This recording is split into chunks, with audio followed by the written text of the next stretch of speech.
Tapi menarik nih, tar dulu. Apa? Yang kamu bilang medsos itu sebenarnya menarik. Ya kan, mereka kan sebenarnya kan selalu ada udang di balik bakwan kan. Selalu ngasih kita itu yang enak-enak, tapi sebenarnya tujuannya padahal jauh. Bukan itu gitu. Kamuflasenya adalah, oh ya kita kasih kamu akses informasi segampang-gampangnya, semudah-mudahnya di telapak tangan. Jadi kalau kamu mau kemana, apa-apa segala macam, it's easy gitu kan, gampang. Tapi kan misi mereka kan bukan itu gitu. Sebenarnya mereka kan mau harvest energi kita sebagai manusia, supaya kita tuh jauh dari kesadaran kita sebenarnya, supaya kita dibuat menghabiskan waktu kita ya untuk mengejar angka itu dan mengejar likes, mengejar followers, itu semua angka. Mengejar dunia yang sebenarnya bukan dunia kita. Jadi memutus juga untuk spiritualitas kita tuh melalui itu. Jadi sebenarnya mereka mau membajak soul kita melalui alat itu sebenarnya. Kita menjadi kurang interaksi dengan teman, kurang interaksi sosial yang sesungguhnya ya. Kita anak-anak jadi nggak main keluar, jadi di depan gadget terus. Jadi harusnya hal-hal yang natural sebagai manusia itu diputus gitu. Udah gak kayak dulu lagi, beda banget kan anak-anak 80s atau 90s sama anak-anak sekarang. Bagaimana cara mereka menghadapi masalah, problem solving, interaksi sosial, mengatasi stres, itu kan beda banget gitu. Itulah sebabnya sisi negatif dari dunia digital ya kayak gitu. Sebenarnya mereka sebenarnya mau membajak soul kita melalui device ini, melalui alat ini. Gitu sih kalau menurut aku. Ya, oke. Teman-teman banyak yang setuju gitu ya. Minimal kita mengirimkan pesan lah kepada sahabat-sahabat untuk meningkatkan controlling gitu ya. Aku malah pengen ya, lagi pengen udah ada di kepala aku. Mudah-mudahan tahun 2025 kejadian. Ini salah satu afirmasi aku untuk tahun depan. Aku pengen bikin offline club sih, dimana membiasakan orang-orang tuh tanpa handphone. Menarik tuh. Kumpul, kita baca buku, kita ngobrol. Ini adalah komunikasi yang sesungguhnya. Kita bicara, tatap mata, melakukan vibrasi suara. Suara ini kan manifestasi kan, getaran kan, vibrasi. Kita berucap, berkomunikasi sesungguhnya gitu. Taruh handphone, mungkin 2 atau 3 jam, atau mungkin bisa lebih 4 jam. Lah. Pengen bikin offline community club kayak gitu. Di luar negeri udah banyak, Indonesia kayak harus mulai deh. Kita bikin nanti ini aja loh. Aku rencana sama Pak Wayan Mustika tuh juga mau bikin sih spiritual journey gitu. Jadi misal kayak di Kintamani itu kan ada satu villa yang untuk muat beberapa orang gitu. Nah sambil di sana kita belajar langsung. Kayaknya nanti bisa di-combine gitu. Chef, jadi bisa dipadukan gitu. Bisa. Mantap sih itu. Tapi itu kan retreat ya. Ini aku kepengen bikin tuh mingguan aja. Mingguan dimana orang-orang break dari weekdays kehektikan, hingar-bingar kehidupan sehari-harinya, dunia kerja. Pada saat weekend kita off dulu gitu. Off jeda community. Dulu gitu ya. Asli jeda dulu. Oke deh. Pengen sih. Dan mungkin teman-teman yang benar-benar paham tentang IT barangkali kayaknya tantangan ke depan harus negara kita itu harus mandiri internet, mandiri medsos gitu ya. Itu kayaknya penting banget untuk dipikirkan gitu supaya kemudian kita nggak pakai produknya elit global gitu kira-kira gitu ya. Aku malah pikir ya oke lah kalau memang alasannya anak-anak atau ya remaja awal gitu ya butuh handphone untuk komunikasi, udah kasih handphone untuk benar-benar komunikasi aja, teks dan nelfon. Asik ya. Kan butuhnya emang cuma itu kan, supaya orang tua monitor kamu di mana ya kan, keberadaan anak. Tapi kan sebenarnya nggak butuh medsosnya kan. It's too early untuk konsumsi medsos itu, untuk mendapatkan gratifikasi artificial. Itu too early. Itu kan gratifikasi kan, you feel good gitu kan. Jadi kayaknya belum saatnya gitu loh. Jadi harus dibarengi dengan perkembangan kebijakan spiritualitas si anak itu juga sih sebenarnya. Begitu juga dengan orang dewasa sebenarnya bisa sih ya. handphone zaman dulu itu kan Mm-mm. cuma buat komunikasi aja kan sebenarnya. Medsos itu handphone lain gitu loh. Iya, iya. Tapi yang dipakai buat komunikasi itu ada satu handphone yang benar-benar buat komunikasi aja. Oke. Medsos mungkin handphone lain yang dibatasi mungkin 2 jam sehari. Mm-mm. Kayak benar-benar harus krusial sih action yang dilakukan. Aku bukan berarti aku nggak menggunakan medsos, aku justru besar di medsos gitu. Tapi Mm-mm. aku pun merasakan this is already too much. Karena semakin itu tadi semakin nambah followers kita otomatis dipicu gimana cara nambah followers lagi, gimana cara menambah likes lagi ya. Kayak gitu kan. Dan aku ngerasa bukannya aku tidak menyadari, tapi aku menyadari bahwa gila kalau gua terus menghabiskan waktu gue di sini akan ada pengorbanan waktu gue yang lain, pengorbanan waktu untuk anak, pengorbanan waktu untuk ya silaturahmi dengan keluarga, pengorbanan waktu untuk ketemu teman-teman sebenarnya kerja kayak gitu loh. Jadi gue sendiri merasakan this is already too much.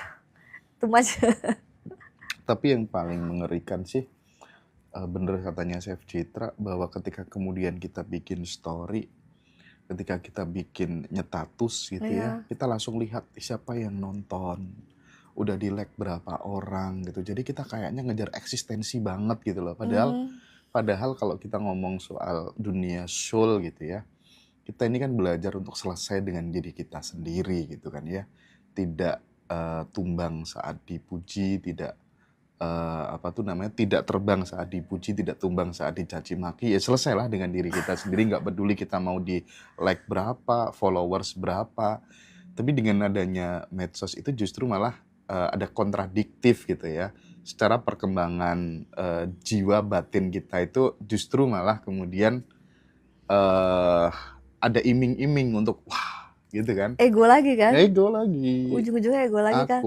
Maka aku berusaha banget untuk selalu kalau memposting sesuatu itu adalah I post what I like, I post yang memang I don't care orang mau likes atau enggak. Karena itu yang ada di pikiran aku. Jadi aku berusaha untuk nggak terpaut dengan angka. I don't care mau ada yang likes atau mau ada yang followersku berapa. Pokoknya jadinya, berkarya aja gitu ya. Kayak aku menerapkan itu. Aku ngomong tuh sih sama diri aku sendiri supaya aku nggak nggak melekat. Enggak ya sih, supaya nggak kesedot ya, energinya ke situ.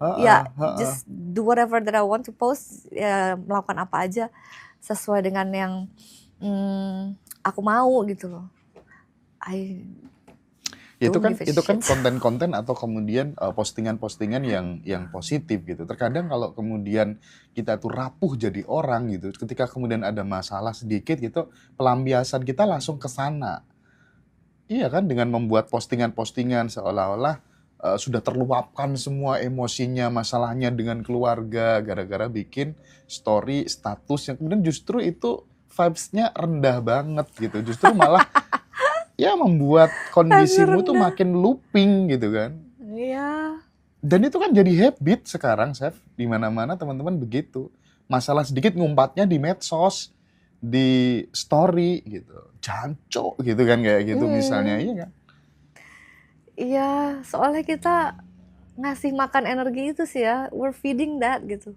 Kita sendiri yang ngasih makan itu, dan kita juga yang makan itu kan. Kalau nggak ada yang ngelihat postingan itu, tentunya kita juga pasti berhenti melakukan itu. Masalahnya, orang pun ngasih makan gitu loh, feeding that energy, jadinya nggak berkesudahan aja. Jadi itu merupakan media yang ya memang mereka pinter sih bikin itu. Bikin kita ketergantungan sebagai manusia. Again selalu ujung-ujungnya adalah fake dopamine ya. Fake dopamine. Kita kan mendapatkan approval ketika kita curhat, mungkin ada comfort yang kita dapatkan dari orang lain gitu. Jadi again it's actually not real. Iya. Tapi nyata sih kalau ngomong soal medsos tuh kalau disingkat TARI gitu ya, trigger, action, reward, investment atau investasi gitu. Kita ngarep-ngarep ting gitu kan, kita langsung trigger gitu kan, langsung actionnya langsung dibuka gitu, bales gitu. Dan setelah itu kita dapat reward, dapat dopaminnya gitu kan. Terus dan setelah ngebales kita ada investment, nunggu lagi, muter terus begitu gitu. Aduh. Lingkaran itu setan harus disadari ya. Sih. Lingkaran setan ya, karena pleasure yang kita dapatkan itu, Betul, kenyamanan betul. itu yang kita dapatkan. Jadi kita menuangkan energi kita sebagai manusia di tempat yang salah. Tapi ya memang begini as it is gitu kan. Tapi sekarang kalau memang sudah sadar, kita aware aja terhadap diri kita sendiri dan tahu Iya, iya, batasannya seperti iya, iya, apa. iya. Mungkin melepas secara keseluruhan mungkin tidak bisa karena memang aku sadar emang nggak bisa pastikan. Eksistensi manusia sekarang udah jauh berbeda. Iya, iya. Tapi dilakukan aja semuanya secara sadar. Hmm. Cuma itu doang sih. Salah satu hal positif yang bisa dilakukan untuk membalance si medsos ini. Apalagi dong. Ya mau gimana lagi Iya, gitu mau kan. gimana lagi. Tapi ya si medsosnya juga bisa dilakukan sih untuk menginspirasi banyak orang. Ya kan? Untuk kita jadikan tools. Karena memang akses informasi saat sekarang ini hanya melalui medsos ya. Melalui smartphone. Karena dengan caranya juga kita bisa melakukan ngaji roso. Tapi itu tadi ya kan, gerbang informasi yang kita dapatkan, kita terima itu harus kita filter. Kalau kayak gini-gini ngaji roso, kalau tayangan-tayangan lain yang positif, itu bisalah kita terima, kita serap. Iya. Terus gini deh, aku pengen lebih konkret lagi mumpung ketemu sama Chef Citra. Makanan-makanan apa aja sih yang selama ini dihindari sama chef gitu ya? Aku tuh pengennya dengan temen-temen nonton Ngaji Roso paling tidak gitu ada perubahan kehidupan yang real bisa dirasakan langsung gitu. Misalnya bisa lebih awet muda, bisa lebih smart gitu ya. Terus kemudian bisa lebih sehat, bisa lebih kaya. Itu kan yang dibutuhkan teman-teman secara langsung supaya kemudian tidak hanya mentah di tataran teori dan wacana aja gitu. Nah, apa sih Chef yang bisa dibagi ke sahabat-sahabat semua? Makanan apa aja yang bisa yang dihindari dan itu dipraktekkan dialami langsung oleh Chef Citra serta manfaatnya apa dengan menghindari makanan-makanan itu gitu? Ini real ya? Iya. Ini real dan benar-benar nyata. Kalau kamu naik level spiritualitasnya, pasti kamu akan secara otomatis mengkonsumsi sesuatu yang memberikan dampak positif bagi level spiritualitas kamu gitu. Manusia itu adalah makhluk cahaya. Dan kita itu adalah makhluk listrik, elektromagnetik. Dan kita tahu, apalagi teman-teman ngaji roso udah tahu bahwa physical body atau tubuh fisik ini adalah kendaraan sementara. Ya kan? At the end, kita akan meninggalkan ini dan bersatu kembali dengan cahaya. Oleh sebab itu, makanan adalah bensin kita. Kalau bisa, makan seringan mungkin sesuatu yang hampir mendekati cahaya. Jadi, be as light as possible. Bukannya dense atau bukannya materialistik, bukannya mengkonsumsi sesuatu yang akan memberatkan trauma kamu gitu. Jadi makanlah sesuatu yang mendekati dengan energi, mendekati dengan the source. Apa makanan-makanan itu? Makanan yang mengabsorb energi matahari, energi hujan, dan energi tanah. Jadi benar-benar energi otentik atau originalnya bumi. Supaya kamu semakin dekat dengan the source. Kayak gitu. Paham gak? Jadi makanan-makanan seperti dari tumbuh-tumbuhan, dari kacang-kacangan, dari buah-buahan yang mereka tumbuh atau grow itu dari energi matahari. Matahari cahaya very close to the source. Kayak gitu. Mereka tumbuh karena ada matahari, mereka tumbuh karena hujan dan mereka mendapatkan energi tanah. Jadi be as light as possible dan menghindari trauma. Jadi makanan pun ada frekuensinya. Makanan dengan frekuensi tinggi itu sekitar 320 sampai 350 Hz. Itu biasanya berupa kacang-kacangan, seaweed, anything yang comes from nature. Jadi sesuatu yang ada di alam. Karena tubuh kita tidak didesain untuk mencerna sesuatu yang bukan dari alam. Gitu. Sebenarnya kayak roti atau processed foods, mie, makanan-makanan beku, frozen foods, terus makanan-makanan populer atau makanan-makanan yang tren sekarang, bahkan kayak kerupuk, semua yang masih memerlukan pengolahan dan tidak berada di alam, itu frekuensinya akan jauh semakin rendah. Jadi semakin ada di alam, semakin kita menyatu dengan alam, semakin kita menjadi as it is. Jadi kita memang tubuh kita didesain untuk menyerap itu. Dan menggunakan itu sebagai bensin kita, menggunakan itu sebagai fuel kita sebagai manusia. Kayak gitu. Sebenarnya manusia tuh tidak butuh makanan yang aneh-aneh sebenarnya. Itu hanya memori atau experience kita sebagai manusia, kita memiliki perasaan atau joy terhadap makanan tertentu. Tapi apakah kita butuhkan itu? Sebenarnya tidak. Jadi itu adalah memori experience kita. Jadi yang dibutuhkan tubuh dengan jiwa itu sebenarnya beda. Jadi makanlah sesuai dengan jiwa kamu. Kayak gitu. Dan ini yang menarik sih. Aku gak makan daging ya. Aku udah lama gak makan daging. Ayam, daging-dagingan aku udah gak makan. Berapa tahun? Kalau ayam sudah lebih lama dari daging. Kalau daging itu dimulai dari 2020. I don't drink alcohol, I don't smoke. Kalau smoking itu aku udah memang gak pernah smoking. So, kenapa saya gak makan daging? Itu berhubungan lagi dengan absorbing atau menyerap trauma. Karena aku itu mau proses itunya ya. Exactly, karena aku mau seringan mungkin. I want to be as close as possible to the light. I want to be as close as possible to the source. I don't take lives. Saya nggak mau ngambil nyawa makhluk hidup lain. Ironis ya, padahal aku chef ya. It's very ironic karena sejak spiritual awakening ini, I don't kill animals now. Nggak, aku jadi teringat sama orang pertama kali yang aku wawancara dulu deh. Itu mbah-mbah itu tinggal di hutan sendirian. Ya. Beliau memutuskan untuk tidak menikah juga dan dia nggak makan nyawa-nyawa. Dia hanya makan yang muncul dari tanah di sekitar ladangnya. Dan dia di tengah hutan gitu kan. Dan dia pesen, jangan kira binatang-binatang yang kamu makan itu nanti sukmanya nggak nuntut gitu. Itu kalau ngewanti-wanti sampai begitu gitu. Jadi agak relate juga. Aku jadi agak flashback gitu, teringat pesan Mbah Kung itu tadi gitu. Iya. Kalau binatang-binatang itu adalah satu penciptanya dengan kita, bagaimana cara kamu mencintai pencipta kamu dengan membunuh binatang-binatang itu? You want to love your pencipta gitu. Lo mau cintain pencipta lo, the source. Tapi the source ini adalah makhluk-makhluk si pencipta kita juga. Gimana cara kamu mencintai pencipta kamu dengan mengambil nyawa dari binatang lain? Doesn't make any sense. Tapi itu preferensi sih ya. Jadi kita tidak kemudian teman-teman harus vegetarian gitu. Memang banyak kan teman-teman di Bante, di biksu itu kalau dia makan gitu, ketika kemudian hanya untuk dia makan harus dibunuh di tempat tuh dia nggak mau, kecuali yang sudah misalnya kayak ayam atau apa. Tapi kalau misalnya kayak ikan bakar gitu, ini untuk hanya dimakan dia harus dibunuh langsung di tempat, itu ada yang menjaga seperti itu juga. Itu soal preferensi aja sebenarnya ya. Itu berkaitan dengan karma si binatang itu sih sebenarnya. Kalau dibilang chef, tapi kan zaman dulu kan orang semua makan daging ya.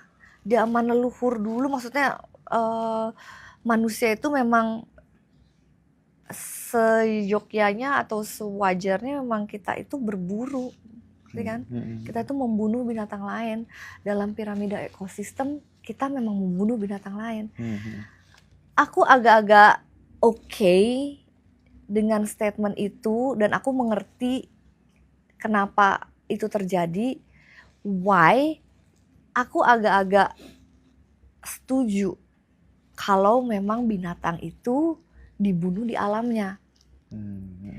Tapi yang terjadi dalam pertanian modern saat sekarang ini adalah binatang dilahirkan di tempat yang sama, meninggal di tempat yang sama melalui proses yang kurang mengenakan hidupnya.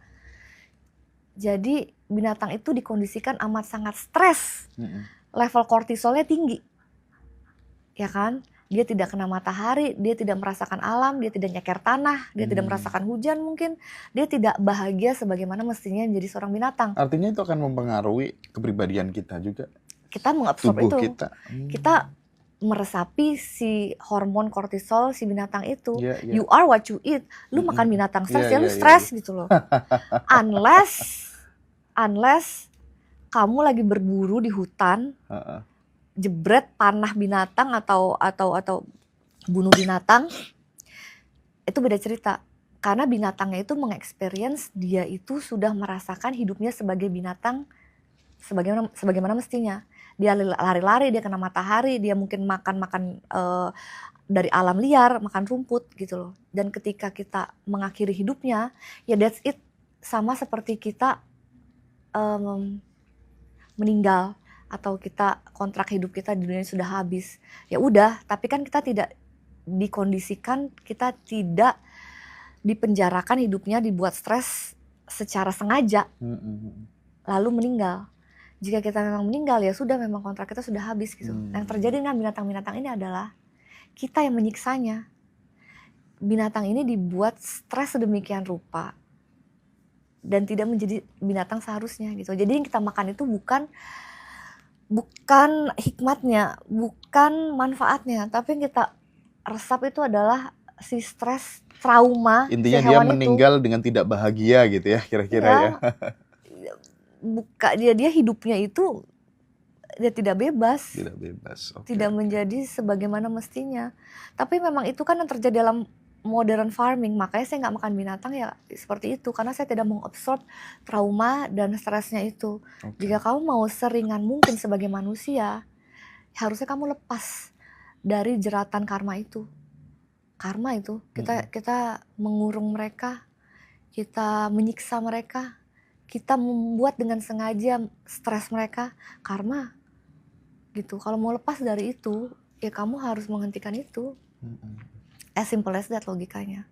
Jadi memang konsumsi makanan daging zaman dulu, zaman leluhur dulu mungkin berbeda dengan kondisi sekarang. Karena sekarang itu dengan marketing, dengan tuntutan modern, dengan iklan modern, manusia harus makan daging, manusia harus makan ini.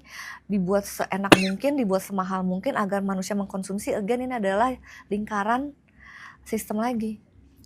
Lingkaran sistem makanan manusia yang manusia buat sendiri demi profit sebenarnya. Apakah manusia butuh itu? Mungkin enggak. Tapi karena demi profit dan kapitalisme, jadilah sebuah industri. Kalau udah jadi sebuah industri, ya terjadilah seperti ini.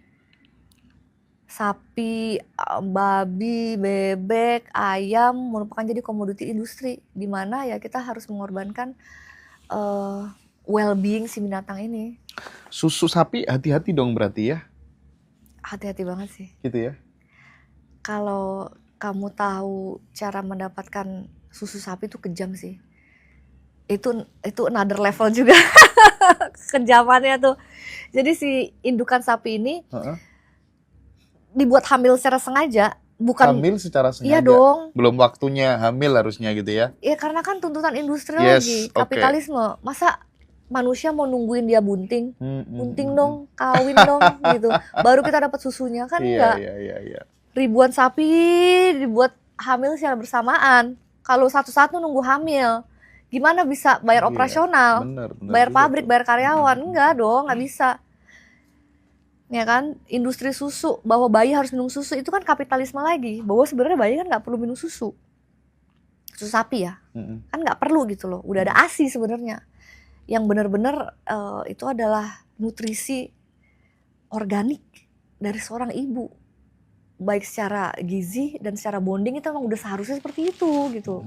Nah tapi ini kan digantikan dengan sapi dengan berbagai alasan bahwa iya nutrisi tergantikan bla bla bla bla segala macam bullshit itu. Nah si industri sapi ini juga kejam, makanya tadi aku bilang hamilnya pun ya harus hamil gitu loh. Ribuan sapi itu dijajarin harus hamil. Caranya kejam sih. Jadi inseminasi buatan itu ya silakan coba riset sendiri ya gimana cara mereka dibuat hamil. Ya oleh tangan manusia gitu, oleh bantuan manusia. Sapi-sapi itu dibuat hamil. Lalu setelah hamil otomatis si ibu sapi ini mengharapkan bahwa sapi yang saya buatnya adalah untuk anak saya gitu kan. Jadi dia sudah mempersiapkan dirinya menjadi seorang ibu sebenarnya. Jadi hormonnya itu udah hormon cintanya itu sebenarnya ada terhadap anaknya. Dan begitu anaknya lahir, dia pikir dia akan menyusui anaknya dan susunya akan dipergunakan dengan anaknya, ternyata enggak. day one, detik itu juga begitu oek-oek dicek nih, perempuan apa laki-laki nih, jantan atau betina nih. Kalau yang jantan nanti di karantina Besarin, lagi, dibesarin gitu. dibesarin lagi 4 bulanan, dipotong menjadi daging sapi muda. Sapi muda. Yang sapi muda itu pasti selalu laki-laki. Oh iya. Kalau yang betina nanti dikandangin lagi untuk dibesarkan, dibiarkan Perah menjadi susunya lagi. susu sapi perah. Begitu aja terus. Jadi psikologisnya si sapi ini is totally fucked up, man. It's totally fucked up. Jadi psikologis si ibunya ini, hormon si ibunya nih yang pikir dia akan menyusui anaknya. Anak gue nggak ada nih. Digantikan bek melalui mesin. Yeah. Nyot berbelas-belas jam kayak gitu. Kayak gitu terus sampai susunya habis, hamilin lagi, begitu terus. Ya benar-benar eksploitasi. Iya. Jadi kasihan banget memang nasib sapi betina itu, kasihan sekali. Setiap tahun pasti hamil, jadi selama si sapi betina itu masih kira-kira produktif susunya, ya dipakai terus. Jadi susu sapi itu memproduksi juga susu yang stres.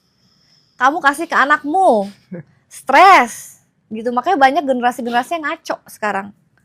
Ya karena generasi-generasi kita ini dibesarkan secara stres, baik dari makanan, baik dari suntikan, ya ngaco hormonnya gitu. Nah, jadi si anak sapi yang dipisahkan dari ibunya itu secara natural, secara biologis itu pengen sama ibunya, pengen ngempeng gitu. Itu dikasih lagi empeng khusus yang bikin dia tuh nggak bisa ngempeng gitu, tajam gitu. Pokoknya kalau dipikir-pikir gila, manusia kok gitu banget sama binatang ya. Maksudnya demi kapitalisme tidak ada namanya nurani untuk binatang. Benar-benar hanya dipakai untuk ya udah komoditi perah aja untuk menghasilkan uang kayak gitu. Dan sebenarnya aku kan ngerti molekuler gastronomi dalam makanan ya. Aku bisa merubah, kalau dalam makanan ya, bisa merubah liquid ke bubuk. Gitu. Itu adalah salah satu tekniknya. Itu ngilangin vitaminnya dan menggunakan bahan kimia tuh banyak banget loh, untuk dari liquid ke bubuk. Aku nggak kebayang kalau dalam susu sapi itu merubah transformasi air dan liquid yang sebenar-benarnya ya, yang benar-benar masih susu fresh sapi terus dirubah ke bubuk, itu udah hilang banget sih vitaminnya sebenarnya. Jadi aku pikirin deh, berguna nggak sih sebenarnya tuh minum susu sapi? Atau ya udah gitu gulanya banyak lagi. Iya. Bayi-bayi sekarang mindsetnya ya memerlukan susu, ya susu sapi. Ya nggak akan selesai ya industrinya, begitu terus muternya terus. Keserakahan manusia. Demand-nya sengaja dibuat. Iya. Lalu ini source-nya dibuat juga. Sama lah ya kan, kayak farmasi, penyakitnya dibuat, ini penawar. Solusinya berarti apa dong? Maksudnya? Iya, solusinya kan kita di susu sapi. Anak-anak kan kita kasih itu kan, kita kasih susu kalengan itu kan, setelah kemudian yang tadinya habis ASI gitu kan, kita ganti gitu kan dengan alasan yang menyenangkan ayahnya atau apa gitu ya, nggak tahu. Tapi solusi dari Chef Citra apa gitu? Tapi memang susu pasteurisasi pun itu sebenarnya udah menuklir isi dari si susu itu sih. Maksudnya sedikit sekali gitu loh benefitnya susu pasteurisasi. Jadi memang sebenarnya kalau mau dibilang the best milk ya is mother's milk, pasti ya. ASI berarti kan sebagai solusinya ya. The best is mother's milk. Tapi kalau memang misalnya mau mendapatkan pengganti susu selain mother's milk yang terbaik, kalau zaman dulu sih memang susu sapi, tapi susu sapi yang dimasak. Oh gitu. Dimasak dengan suhu rendah. Supaya dijaga mungkin vitaminnya nggak hilang tapi bakterinya hilang. Atau susu dari kacang-kacangan tapi bukan merek-merek yang beredar yang sekarang. Iya. Karena merek-merek yang beredar sekarang itu penuh dengan seeds oil. Mm-mm. Bener-bener susu kacang-kacangan isinya cuma air dan kacang itu sendiri. Oke. That's it. Nggak perlu bahan-bahan yang lain. Oke. Kalau memang masih mau mendapatkan susu yang benar-benar alami,